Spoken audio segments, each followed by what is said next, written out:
Finally Indian film industry के number 1 pan India superstar ने अपनी आने वाली मच अवेटेड फिल्म का पहला पड़ाव पार कर लिया। तो दोस्तों क्या है ये खबर, चलिए मैं आपको बताता हूं। हेलो फ्रेंड्स, मैं हूं नरेंद्र और मैं आपके लिए लेकर आया हूं और एक खास रिपोर्ट जो कि जुड़ी हुई है इंडियन फिल्म इंडस्ट्री के नंबर 1 पैन इंडिया सुपरस्टार यानी कि भैया बाहुबली डार्लिंग प्रभास की आने वाली मच अवेटेड फिल्म यानी कि सलार से। तो दोस्तों आप लोगों को याद होगा कि हाल फिलहाल में जब ये खबर हम लोगों के सामने आई कि भाई डार्लिंग प्रभास की आने वाली मच अवेटेड फिल्म यानी कि आदि पुरुष के सेट पर आग लग गया है, तो भाई इस खबर को सुनने के बाद में वाकई में दिल काफी आहत हुआ था और उसके साथ ही कई सारे सवाल दिमाग में कौंधने लगे थे कि भाई आखिर में ये हादसा कैसे हो गया फिल्म के शूटिंग के पहले दिन ही। यानी कि भैया इस खबर ने पूरी बॉलीवुड के साथ साथ पूरी इंडियन फिल्म इंडस्ट्री को हिलाकर रख दिया था। लेकिन भैया अब फाइनली डार्लिंग प्रभास को लेकर एक ऐसी खबर हम लोगों के सामने आई है कि भाई भले ही आदि पुरुष के सेट पर वो हादसा हो गया, लेकिन भैया डार्लिंग प्रभास उस हादसे के बाद रुके नहीं है। यानी कि भैया डार्लिंग प्रभास ने अपनी आने वाली दूसरी फिल्म यानी कि सलार का पहला शेड्यूल पूरा कर लिया है। यानी कि भैया सैंडलवुड से यह खबर निकल के आ रही है कि भाई प्रशांत नील ने इस फिल्म का पहला शेड्यूल जो कि शुरू हुआ था जनवरी के महीने में, और भाई इसका पहला शेड्यूल कंप्लीट करते हुए इस बात की जानकारी सबके सामने रख दी गई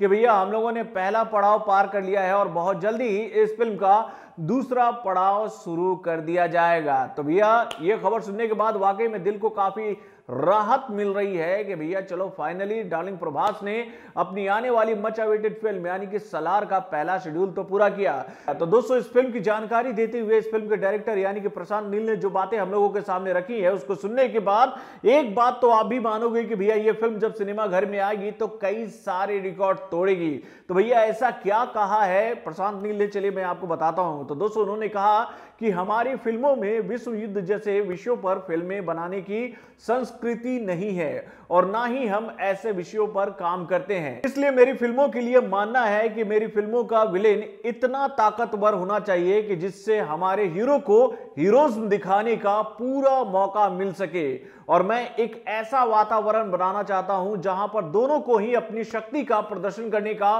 पूरा मौका मिले। मुझे मालूम है कि आप असल जिंदगी में इतना खतरनाक विलेन और ना ही ऐसा हीरोइज्म हासिल कर सकते हो, इसलिए मैं अपनी दुनिया को यानी कि अपनी फिल्मी दुनिया को इतना खतरनाक बनाता हूं जहां पर आप कल्पना से परे होकर बहुत सारी चीजें सिनेमा घर में देखोगे। तो दोस्तों वाकई में प्रशांत नील ने जो बातें कही है कि भाई इस फिल्म में हीरो भी बहुत जबरदस्त होगा और उससे ज्यादा जबरदस्त इस फिल्म का विलेन होगा, ताकि भैया हीरो को काफी मशक्कत करना पड़े विलेन को हराने के लिए। दोस्तों इसी के साथ ही उनसे यह बात भी पूछी गई कि भाई सलार का असली अर्थ क्या होता है। तो उन्होंने सलार को लेकर यह बातें कही कि भैया सलार शब्द का इस्तेमाल कई जगहों पर किया जाता है और इसका इस्तेमाल हमेशा बोलचाल में यूज होता है। इसका अर्थ अगर आप समझना चाहोगे तो आप इसका अर्थ इस तरीके से समझ सकते हो कि कमांडर ऑफ चीफ या फिर एक राजा या फिर एक सामान्य आदमी का दाहिना हाथ जो कि काफी ताकतवर है। तो दोस्तों नो डाउट सलार का जब पोस्टर हम लोगों के सामने आया था तो भाई वो पोस्टर डार्क फ्रेज में बहुत सारी बातें